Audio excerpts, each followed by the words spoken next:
Uma boa consciência.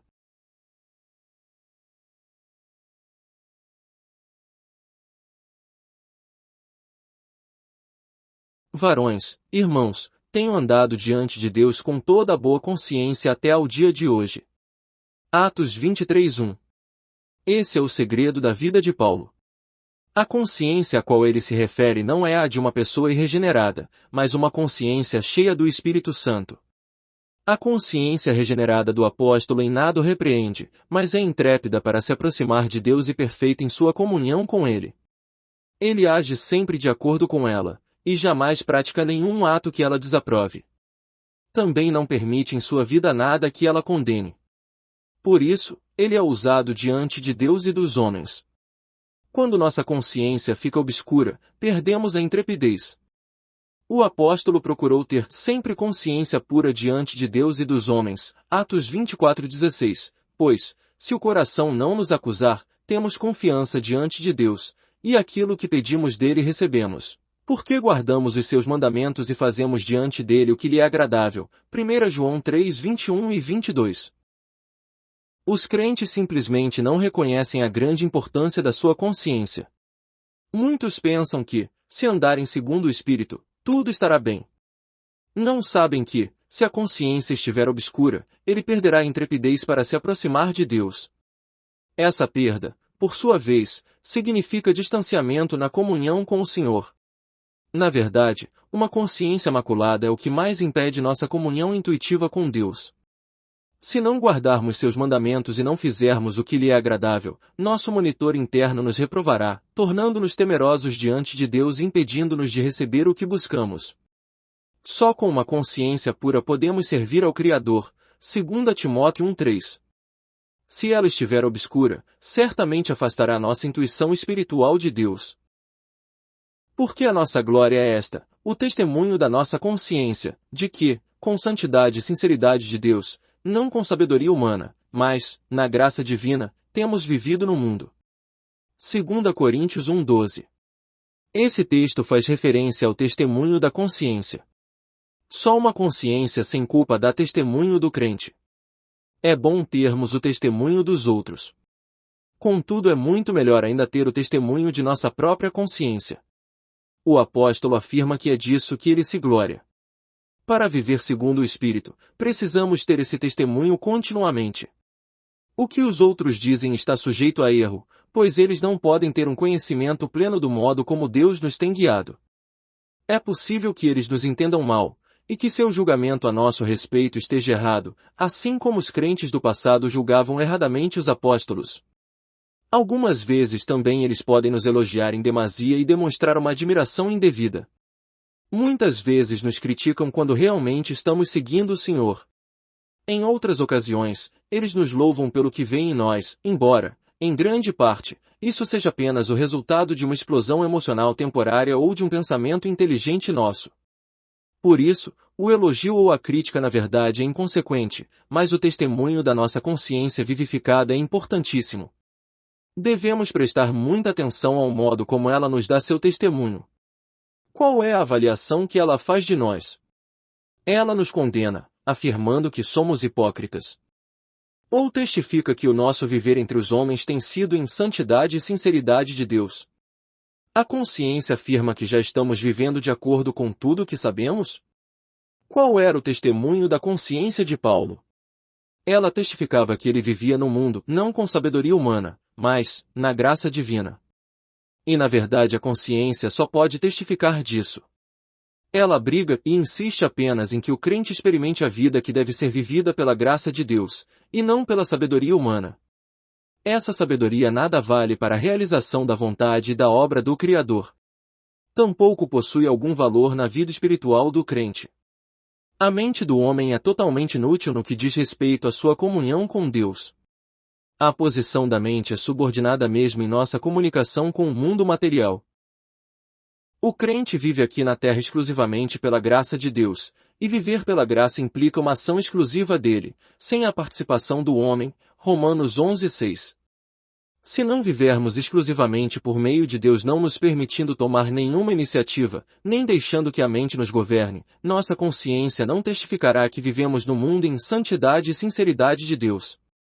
Em outras palavras, a consciência opera junto com a intuição. Ela dá testemunho de tudo o que fazemos de acordo com a revelação que recebemos na intuição. E ao mesmo tempo, resiste a toda ação contrária a essa revelação, mesmo que essa ação esteja em harmonia com a sabedoria humana. Resumindo, a consciência prova somente aquilo que nos é revelado na intuição. A intuição fornece orientação aos crentes. E a consciência os constrange a segui-la. Uma boa consciência, que dá testemunho de que Deus se agrada do crente, visto não haver nada entre este e Deus, é absolutamente essencial para termos uma vida segundo o Espírito. Nossa meta de vida deve ser esse testemunho. E não devemos nos satisfazer com mais nada. Isso mostra como deve ser uma vida cristã normal. Como foi o testemunho do apóstolo Paulo, assim deve ser o nosso hoje. Enoque foi um homem de boa consciência, porque sabia que Deus estava satisfeito com ele. Esse testemunho de que Deus se agrada de nós nos ajuda a prosseguir. Contudo, devemos ser muito cuidadosos, para não nos orgulharmos de havermos agradado a Deus. Toda a glória pertence a Ele. Devemos sempre nos esmerar para termos uma consciência pura. E quando conseguirmos isso, aí precisaremos vigiar para evitar a intromissão da carne. Se nossa consciência der um testemunho constante de que Deus está satisfeito conosco, teremos ousadia para recorrer ao sangue do Senhor Jesus, e buscar purificação, toda vez que, por infelicidade, cairmos. Para termos uma boa consciência não podemos nos esquecer, nem por um momento, desse sangue que nos purifica, de modo contínuo e para sempre. É imprescindível que façamos a confissão de pecado e tenhamos confiança no precioso sangue de Jesus. Além do mais, como nossa natureza pecaminosa ainda habita em nós, muitas vezes não conseguiremos identificar em nós várias das obras ocultas da carne. Isso só ocorrerá quando tivermos amadurecido espiritualmente. Aí há algo, que antes considerávamos inofensivo, agora reconhecemos como pecaminoso. Sem a purificação do sangue precioso, jamais poderemos ter paz. Todavia, uma vez aspergido em nossa consciência, ele continuará a fazer sua obra de purificação. O apóstolo revela confiantemente que o que ele busca é uma boa consciência para com Deus e os homens. Essas duas ideias, para com Deus e para com o homem, acham-se intimamente relacionadas. Para termos uma boa consciência para com os homens, primeiro precisamos ter uma consciência pura diante de Deus. Uma consciência obscura para com Deus torna-se automaticamente obscura para com os homens. Por conseguinte, todo aquele que deseja viver no Espírito deve buscar uma boa consciência para com Deus. 1 Pedro 3:21. Entretanto, isso não significa, de modo nenhum, que não é importante ter uma boa consciência diante dos homens. Pelo contrário, existem muitas coisas que podemos fazer para Deus, mas não para os homens. Só uma consciência pura para com os homens produz um bom testemunho diante deles. O fato de haver um mal-entendido por parte do homem não afeta o testemunho. Fazendo, todavia, com mansidão e temor, com boa consciência, de modo que, naquilo em que falam contra vós outros, fiquem envergonhados os que difamam o vosso bom procedimento em Cristo. 1 Pedro 3,16. É verdade que uma boa conduta não pode aplacar uma má consciência. Contudo, do mesmo modo, as injúrias dos homens, ainda que sejam muitas, não poderão obscurecer uma boa consciência. Uma boa consciência também nos capacita a nos apropriar das promessas de Deus. Os crentes hoje em dia muitas vezes se queixam de que não conseguem viver uma vida espiritual plena por terem fé pequena.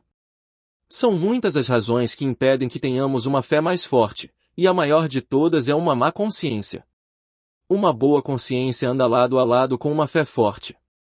Quando praticamos algo que fere nossa consciência, nesse exato momento nossa fé se torna mais fraca. Observemos que, na Bíblia, esses dois conceitos aparecem juntos. Ora, o intuito da presente admoestação visa ao amor que procede de coração puro, e de consciência boa, e de fé sem hipocrisia. 1 Timóteo 1,5. E também, mantendo fé e boa consciência, 1 Timóteo 1,19. É através da consciência que exercitamos a fé.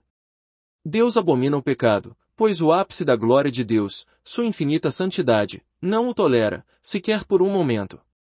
Se o crente não se afastar de tudo que é contrário à mente de Deus, de acordo com os ditames de sua consciência, imediatamente perderá sua comunhão com o Altíssimo. Todas as promessas de Deus, reveladas na Bíblia, podem ser consideradas condicionais. Nenhuma delas tem por objetivo satisfazer as concupiscências da carne. Ninguém pode experimentar o Espírito Santo, nem a comunhão com Deus, nem receber a resposta de suas orações, se não renunciar ao pecado e à carne. Como podemos reivindicar o cumprimento das promessas de Deus com ousadia, se nossa voz interior nos acusa? Como é possível vivermos em oração, crendo que podemos receber de Deus dádivas sem limite, se nossa consciência não dá testemunho de que estamos vivendo em santidade e sinceridade de Deus? Se, ao levantarmos as mãos para Deus, nosso monitor interno nos reprova? Devemos primeiro abandonar o pecado e nos purificar, para depois podermos orar com fé. Nós precisamos viver sem peso na consciência. Contudo, isso não quer dizer que ela agora seja melhor que antes, nem que nos livramos de muitos dos nossos erros. Significa que ela está sem culpa e confiante diante de Deus. Essa deve ser a condição normal da nossa consciência. Se acatarmos o que ela diz e aceitarmos sua reprovação, se nos oferecermos inteiramente ao Senhor e estivermos dispostos a realizar todos os propósitos dele, nossa confiança se fortalecerá, e a consciência ficará livre de peso. Aí então poderemos confiantemente dizer a Deus que nada temos que lhe seja oculto. Naquilo que nos diz respeito, não sabemos de nada que nos separe dele. Vivendo assim, pelo Espírito, jamais devemos permitir que nenhuma ofensa, nem a menor possível, fique em nossa consciência. Temos de confessar imediatamente qualquer prática que ela condenar. Temos de nos purificar pelo sangue precioso, e abandonar esse pecado que motivou tal toque em nossa consciência, removendo-o completamente. A cada dia devemos ter uma boa consciência, pois, mesmo que a ofensa permaneça nela por pouco tempo, o prejuízo causado ao espírito é grande. O apóstolo Paulo deixou um grande exemplo, por ter tido sempre uma boa consciência. Somente assim podemos manter comunhão constante com Deus. Extraído do livro O Homem Espiritual Vatmanei.